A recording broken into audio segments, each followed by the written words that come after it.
Congress party అమలు చేస్తున్న సంక్షేమ పథకాలే కాంగ్రెస్ పార్టీని లోక్సభ ఎన్నికల్లో విజయం సాధించేలా చేస్తాయని పినపాక శాసనసభ్యులు పాయ వెంకటేశ్వర్లు అన్నారు. బుధవారం మనుగూరు పట్టణంలో గల డీవీ ఫంక్షన్ హాల్లో జరిగిన పినపాక నియోజకవర్గ కాంగ్రెస్ పార్టీ ముఖ్య కార్యకర్తల సమావేశంలో ఆయన మాట్లాడారు.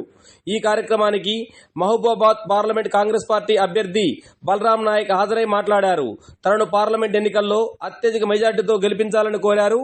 ఇప్పుడు ఆయన మాటల్లో విందాం. ఉద్యోగ సంఘాలు ఉన్నాయి, వాటి దగ్గర ఎన్జిఓస్ ఉన్నాయి, వాటితో కూడా మనం తీసుకురావచ్చు. కాబట్టి ఇలా రోటరీ ఉన్నది, రోటరీ వాళ్ళు చెప్తాము ఇస్తారు, ఇంకొక చెప్తాము 2-3 కోట్లు కూడా ఇస్తారు రోటరీ వాళ్ళు.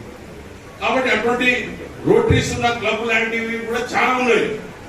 అలాంటి వాటి ద్వారా కూడా మనం గవర్నమెంట్ లో లేకుండా అలాంటి వాటికి కూడా తీసుకురావచ్చు. కాబట్టి మనం తప్పకుండా మనం నేర్చుకున్న 20-25 సంవత్సరాల అనుభవంతో మీరు కానీ నేను కానీ తప్పకుండా మనం ఈ ఏరియాను డెవలప్ చేయవచ్చు, రూట్లు పెంచవచ్చు. అప్పుడు ఏటునాగారానికి రూట్ లేదు, భద్రాచలం ఏటునాగారం భద్రాచలానికి లేదు, భద్రాచలం బ్రిడ్జి లేదు, వెంకటాపూర్ వాజేడు బ్రిడ్జి నేను తెచ్చిన, భద్రాచలం బ్రిడ్జి నేను తెచ్చిన, ఇప్పటి వరకు కూడా స్టార్ట్ కాదు. ఒకసారి నేను వెంకటరెడ్డి గారు హెలికాప్టర్లు తిరుగుతున్న వర్షాలు వస్తాయి, తిరుగుతుంటే సార్ ఈ బ్రిడ్జి లేకపోతే ఎట్లా అంటే అంతే నాయక్ సాబ్ అన్నాడు.